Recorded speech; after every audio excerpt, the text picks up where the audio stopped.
જેટલા લોકો અંદર હતા, એટલે 70 માંથી 28 લોકો જીવતા હોમાયા છે। આ સતત અપડેટ છે ગેમ ઝોનમાં જે દુર્ઘટના થઈ તેની 24મી રાત્રે પણ જે આગ લાગી હતી, એક વ્યક્તિ આક્ષેપ કરી રહ્યો છે કે જો ત્યારે પગલા લીધા હોત તો આ ઘટના ન બનત। તે તમે વિડીયોમાં પણ સાંભળ્યું કે તે વ્યક્તિ આક્ષેપ કરી રહ્યો છે મોતનો। આ ગેમ ઝોન કે જેમાં ફાયરના સાધનો તો હતા પરંતુ વાયરિંગ પણ નહોતું કરવામાં આવ્યું।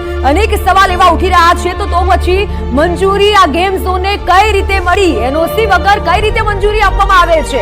તંત્ર સામે અનેક સવાલ ઉઠી રહ્યા છે। રાજકોટમાં મોતના ગેમ ઝોનમાં આગ કાંડમાં મોટા ખુલાસા પણ થયા છે। 28 ને ભરખી જનાર ગેમ ઝોન અંગે મોટા ખુલાસા થયા છે। ગેમ ઝોન સંચાલકોની ગંભીર બેદરકારી છે। આ ગેમ ઝોનમાં પ્રવેશ નિકાસ માટે એટલે કે એન્ટ્રી અને એક્ઝિટ માટે ફક્ત એક જ ગેટ હતો। ન્યૂઝ 18 સંવાદદાતાનું ગ્રાઉન્ડ ઝીરો રિપોર્ટિંગ 6 થી 7 ફૂટનો માત્ર એક જ પ્રવેશ દ્વાર હતો અને આ ઘટના બની તો લોકો કઈ રીતે બહાર નીકળી શકે? જુઓ ગેમ ઝોનના પ્રવેશ અને નિકાસ દ્વારના દ્રશ્યો। રાજકોટ ટીઆરપી જે ગેમ ઝોન છે તેમના સંચાલકોની એક બાદ એક ગંભીર બેદરકારીઓ સામે આવી રહી છે, જેમાં એક સૌથી મહત્વનો વિડીયો સામે આવ્યો છે। આ વિડીયોમાં જે છે આગલા દિવસે એટલે કે પ્રથમ દિવસ રાત્રે 1 વાગ્યાની સમયે એક ઘટના બની હતી। આગની નાની અમથી ઘટના બની હતી, જોકે ત્યારબાદ આગને ઓલવી દેવામાં આવી હતી ને ત્યારે કોઈ નક્કર પુરાવા નહોતા, નક્કર કાર્યવાહી કરવામાં નહોતી આવી, જેમના કારણે બીજે દિવસે એક મોટી ઘટના બની ગઈ। હાલ જો બીજી તરફ વાત કરવામાં આવે તો હાલ જે રીતના સૌથી બીજી મોટી બેદરકારી છે, આ ટીઆરપી ઝોનનો એન્ટ્રી ગેટ, માત્ર એન્ટ્રી ગેટ એક જ હતો, એન્ટ્રી અને એક્ઝિટ અહીંથી જ થતું હતું। આટલી નાની અમથી જગ્યામાંથી લોકો બહાર નીકળતા હતા। ચોક્કસથી કહી શકાય કે આ કેટલી ગંભીર બાબત કહી શકાય। બીજી તરફ વાત કરવામાં આવે તો અત્યારે હાલ અહીંયા જે છે રાજકોટ મહાનગરપાલિકાના જે અલગ અલગ જેસીબી મશીન છે તેમના દ્વારા કાટમાળ દૂર કરવાનો જે છે કામગીરી હાથ ધરવામાં આવી રહી છે। બીજી તરફ જે છે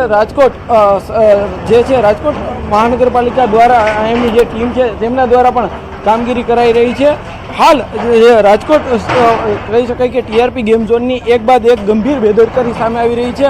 આ અનેક કાટમાળ છે। અત્યારે જે છે હું આપણે આ દ્રશ્ય બતાવવા માંગીશ કે આ જે બધી વસ્તુ છે અત્યારે ખેદાન મેદાન થઈ ગઈ છે। આ ખૂબ જ આ જે બધી ફાઇબર સહિતની જે અલગ અલગ જે સ્ટ્રક્ચર હતું તે બળીને ખાક થઈ ગયું હતું। આ જગ્યાએ કોઈ નક્કર સિમેન્ટની કોઈ બિલ્ડિંગ નહોતી, કહી શકાય કે માત્ર પતરાના જે છે સ્ટ્રક્ચર ઉપર 3 માળની આ જે બિલ્ડિંગ ઊભી હતી, 3 માળનું આ સ્ટ્રક્ચર ઊભું હતું। અત્યારે અહીંયા જેસીબી મશીનની મદદથી આ સ્ટ્રક્ચરને દૂર કરવામાં આવી રહ્યું છે। ખાસ કરીને જે છે આપ દ્રશ્યોમાં પણ જોઈ શકો છો, સૌથી મોટી બાબત એ સામે આવી છે કે અહીંયા ફાયર એનઓસી નહોતી। ફાયર એનઓસી નહોતી તો એમની જાણ મહાનગરપાલિકાને પણ નહોતી। 3 વર્ષ સુધી અહીંયા આ જે છે ટીઆરપી ગેમ ઝોન ધમધમતો હતું, ફાયર સેફ્ટીના પૂરતા સાધનો પણ નહોતા। અત્યારે અહીંયા જે છે સમગ્ર કાટમાળ તે આપ દ્રશ્યોમાં પણ જોઈ શકો છો કે જે રીતના અહીંયા એક બાદ એક જે સામે આવી રહ્યા છે। ખાસ કરીને અલગ અલગ જે વસ્તુઓ છે, અલગ અલગ આ જે ઇલેક્ટ્રિકની વસ્તુ છે તે પણ આપણે બતાવવાનો પ્રયાસ કરીશ। ખાસ કરીને જે આ ઇલેક્ટ્રિકની જે આ મોટર છે તે પણ ક્યાંક ને ક્યાંક બળીને ખાક થઈ ગઈ છે, શોર્ટ સર્કિટ થયું હોય તેવી પણ શક્યતા છે। ખાસ કરીને આ ગેમ ઝોનમાં જે છે આ ઇન્સ્ટ્રુમેન્ટ વપરાતું હતું પરંતુ તે અત્યારે જે છે અત્યારે ભંગાર બની ગયું છે। એક કહી શકાય કે ખૂબ જ દયનીય સ્થિતિમાં છે। આ ગઈકાલે આ જ જગ્યાએ જે છે લોકો આનંદ કરતા હતા, લોકો આ જ સમયે અહીંયા સવારમાં પહોંચ્યા હતા, પોતાના બાળકો પણ પહોંચ્યા હતા। એવું મનમાં હતું કે તેઓ દિવસભર આનંદ કરશે અને રાત્રે ઘરે પહોંચશે, પરંતુ એમને ખ્યાલ નહોતો કે બપોર થતાની સાથે જ તેની જિંદગી સાથે પણ રમત રમાયા જશે। અહીંયા જે છે આ કહી શકાય કે સંચાલકો છે તે તેમની જિંદગી સાથે રમત રમી રહ્યા છે। થોડા પૈસા કમાવાની લાલચમાં તેઓ જે છે અત્યારે તેમની જિંદગી જે છે તેઓ જીવન સાથે જિંદગી સાથે રમત રમી રહ્યા છે। ત્યારે હાલ રાજકોટના જે છે જે જગ્યાએ આગની ઘટના બની હતી ત્યાંના દ્રશ્યો છે। અત્યારે અહીંયા જે છે અત્યારે સમગ્ર બળીને ખાખ થઈ ગયું છે। ટીઆરપી ગેમ ઝોન નહોતું થઈ ગયું છે। 3 માળની જે સ્ટ્રક્ચર હતું તે અત્યારે રાખ બની ગયું છે, તો સાથે જ અનેક જિંદગીઓ છે તે પણ રાખમાં મળી ગઈ છે। અનેક બાળકો છે તેઓના પણ મૃત્યુ થઈ ચૂક્યા છે। 10 જેટલા બાળકોના મૃત્યુ થઈ ચૂક્યા છે। એ પણ એક જે છે સંચાલકોની બેદરકારીના કારણે એક દિવસ પહેલાં આગનો બનાવ બને છે। એ સમયે જો સાવચેતી લઈ અને જો નક્કર કાર્યવાહી કરવામાં આવી હોત તો ચોક્કસથી બીજે દિવસે આ ઘટના ન બની હોત. આજે 28 લોકોએ જે જીવ ગુમાવ્યા છે, અનેક લોકોએ પોતાના વાળ સોયા, સંતાનો ખોયા છે, અનેક જે છે લોકોએ પોતાના ઘરનો આધારસ્તંભ કે જે અહીંયા નોકરી કરતા હતા, જેઓ પોતાનું ગુજરાન ચલાવતા હતા, આ જે અહીંયા જે ટીઆરપી ગેમ ઝોન, તેમને પોતાનો એક આધારસ્તંભ ગુમાવવો ન પડ્યો હોત. અત્યારે જે છે તમામ આ સ્ટ્રક્ચર છે તેમને જેસીબી મશીનની મદદથી અહીંથી દૂર કરવામાં આવી રહ્યું છે. હાલ આ જે રીતના રાજકોટ મહાનગરપાલિકાના અલગ અલગ 6 જેટલા જેસીબી મશીનો દ્વારા અત્યારે અહીંયા કામગીરી કરવામાં આવી રહી છે. આપ દ્રશ્યોમાં પણ જોઈ શકો છો. તો બીજી તરફ જે છે અહીંયા અનેક બેદરકારીઓ સામે આવી રહી છે. ચોક્કસથી મુખ્યમંત્રીએ પણ સવારમાં મુલાકાત લીધી હતી. આ જ સ્થળે મુખ્યમંત્રી અને ગૃહમંત્રી છે તેઓ પહોંચ્યા હતા. અલગ અલગ જે સ્ટ્રક્ચર છે તેમની ગુણવત્તાને લઈને પણ સવાલો ઉઠાવ્યા હતા. ચોક્કસથી કહી શકાય કે અહીંની જે ગુણવત્તા છે તેમની સામે પણ અનેક સવાલો ઉઠી રહ્યા છે. હું દ્રશ્ય બતાવવા માંગીશ કે આટલી નબળી ગુણવત્તાનું આ જે મટીરિયલ છે, સામાન્ય રીતે હાથથી પણ વળી જાય તે રીતના આટલું આ નબળું આ જે સ્ટ્રક્ચર છે, સામાન્ય રીતે કહી શકાય કે આટલું નબળું કે જે કોઈપણ તાકાતની જોર લગાવ્યા વગર જે કહી શકાય કે તે મટીરિયલ અહીં લગાવવામાં આવ્યું હતું. આ મટીરિયલ છે તે બળીને ખાખ થઈ ગયું છે, રાખમાં મળીને ખાખ થઈ ગયું છે. કદાચ નક્કર પ્રોપર મટીરિયલ વાપરવામાં આવ્યું હોત તો કદાચ આ ઘટના ન બની હોત. ત્યારે કહી શકાય કે જે છે અત્યારે ન માત્ર તંત્ર જે છે સંચાલકોની બેદરકારી છે, પણ ક્યાંક ને ક્યાંક તંત્રની બેદરકારી છે ને એટલા માટે લોકોમાં પણ ક્યાંક આક્રોશ જોવા મળી રહ્યો છે. લોકોની એક જ માંગ છે કે હવે જે છે જે લોકોએ બેદરકારી દાખવી છે તેમને ફાંસીની સજા કરવામાં આવે, તેમનાથી ઓછું કશું જ નથી જોતું. તો સાથે સાથે કેટલાક લોકો સાથે ન્યૂઝ 18 ટીમે રાત્રે વાત કરી હતી તો તેમણે કહ્યું હતું કે શું તમે અમારા પરિવારજનો પાછા આપી શકશો? આ સવાલ સાંભળતાની સાથે જ ત્યાં કઠણ હૃદયનો માનવી હોય તે પણ આ ચોધાર આંસુએ રડી પડે તેવા દ્રશ્યો સર્જાયા છે. ત્યારે હવે જે છે દર વખતની જેમ આ વખતે પણ જે છે નેતાઓ દ્વારા કહેવામાં આવ્યું છે કાર્યવાહી કરવામાં આવશે, પરંતુ કેટલી નક્કર કાર્યવાહી થાય તે જોવું રહ્યું. જોડા ચૂક્યા છે હાર્દિક. સાધનો છે પણ કનેક્શન નથી, એટલે આવી ઘટનાની શું રાહ જોવાઈ રહી છે? સાધનો રાખી દીધા અને મોલ છે જે ગેમ ઝોન છે તે ધમધમ તો કરી દીધો, પરંતુ કનેક્શન નાખવાનું કદાચ ભૂલી ગયા.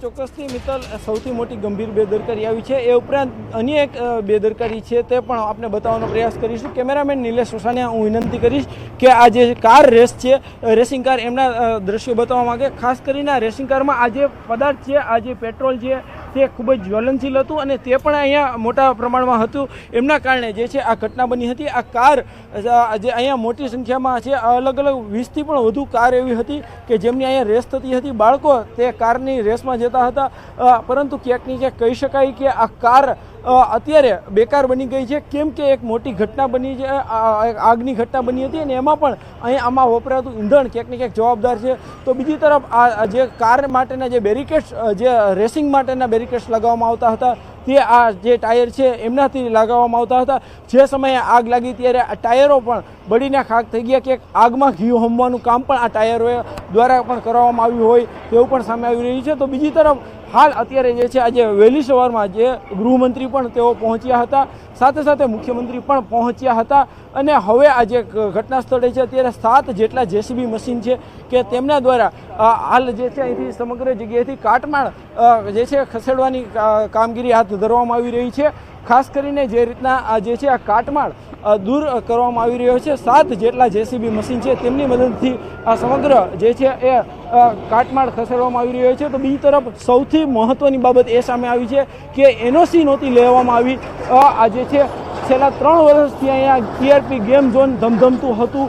સંચાલકો દ્વારા જે છે તે અહીંથી જે છે એ કહી શકાય કે એનઓસી નહોતી લીધી. આમ છતાં પણ ફાયર વિભાગ દ્વારા તેમની સામે કેમ કોઈ એક્શન નહોતા લેવામાં આવ્યા. બીજી સૌથી મોટી જે છે એ ઘટનાની વાત કરવામાં આવી તો આજે સ્ટ્રક્ચર હતું તે 3 માળનું હતું, પરંતુ માત્ર પતરા અને લોખંડની પ્લેટના આધારે હતું. તેમાં પણ માત્ર એક જ એક્ઝિટ પોઈન્ટ હતો. એમના કારણે જે સમયે આગ લાગી એ સમયે જે છે એ લોકો બહાર ન નીકળી શક્યા. એ માત્ર એક જ એક્ઝિટ પોઈન્ટ હતો. એમના કારણે જે છે બહાર નીકળતી વખતે પણ ક્યાંક ને ક્યાંક અફડાતફડી મચી ગઈ હતી. અત્યારે જે છે અત્યારે કાટમાળ દૂર કરવામાં આવી રહ્યો છે. ગઈકાલે જે અહીંયા ગેમ ઝોન હતું, લોકો આનંદ કરવા માટે પહોંચ્યા હતા. આજે એમના ઘરમાં મોતનો માતમ છે. કોઈએ પોતાનો દીકરો ગુમાવ્યો છે, કોઈએ પોતાનો ભાઈ ગુમાવ્યો છે, અનેક લોકો જે છે અત્યારે તેમના ઘરમાં અત્યારે એક મોતનો માતમ છે અને એમનું કારણ છે કે આ જે સ્ટ્રક્ચર હતું, સ્ટ્રક્ચરમાં જે જરૂરી જે ફાયર સેફ્ટીના સાધનો હોવા જોઈએ તે નહોતા, તાલીમ પામેલો સ્ટાફ નહોતો. આ ઉપરાંત કહી શકાય કે જે આગને હવા આપવાનું કામ કરે તેવા અનેક જ્વલનશીલ પદાર્થો પણ હતા. ત્યારે હવે જે છે તંત્ર દ્વારા એસઆઈટીની રચના પણ કરવામાં આવી છે, અલગ અલગ દિશાઓમાં તપાસ પણ કરવામાં આવી રહી છે. પરંતુ સૌથી મોટો સવાલ લોકોને એ છે કે આવી ઘટનાઓ બનતા ક્યારે અટકશે, ક્યારે જે છે આ મોતનો મંજર બંધ થશે. રાજકોટમાં આ માત્ર પહેલી ઘટના નથી, અગાઉ પણ આવી ઘટનાઓ બની છે. દરેક વખતે તંત્ર દ્વારા જ્યારે ઘટના બને છે તેમના થોડાક દિવસ સુધી જે છે કડક કાર્યવાહી કરવામાં આવશે, ચેકિંગ પણ કરવામાં આવશે. પરંતુ આ જે પ્રક્રિયા છે તે નિયમિત શરૂ રહેવી જોઈએ. એમના બદલે જે છે થોડા દિવસ બાદ લોકો પણ ભૂલી જશે, ક્યાંક ને ક્યાંક તંત્ર પણ ભૂલી જશે અને ફરી વખત આવી ઘટના બનશે. ત્યારે લોકોની એક જ માંગ છે કે હવે અમારે કોઈ જ કડક કાર્યવાહીની વાત નથી સાંભળવી. બીજી વખત આવી ઘટના ન બને તે માટેની નક્કર કાર્યવાહી જોઈએ છે, નક્કર રણનીતિ જોઈએ, નક્કર જે છે નીતિ હોવી જોઈએ, એવા નિયમો હોવા જોઈએ કે આવા લોકો સામે જે છે કાર્યવાહી થાય, તેમને કડકમાં કડક સજા થાય. અત્યારે પણ જે સંચાલકો છે તેમને ફાંસીની સજા થાય તેવી લોકોની માંગ છે. લોકોમાં પણ ક્યાંક ને ક્યાંક આક્રોશ જોવા મળી રહ્યો છે.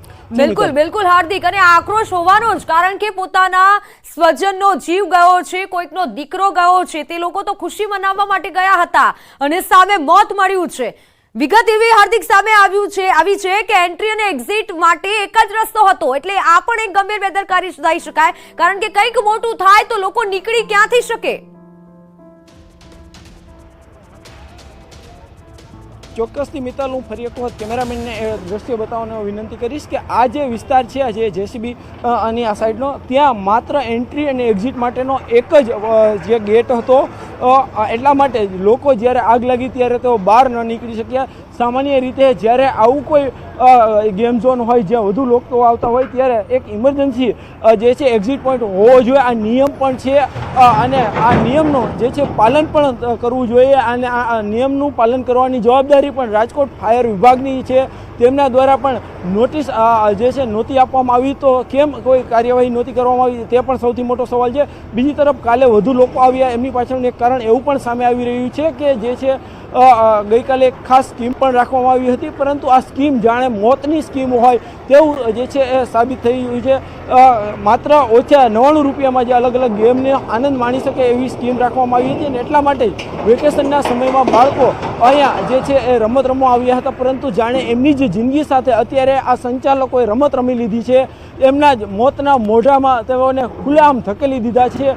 અત્યારે એ વેદના જાણવી હોય તો એમના માતા પિતાના. હાર્દિક, આપ જોડાયેલા રહેશો.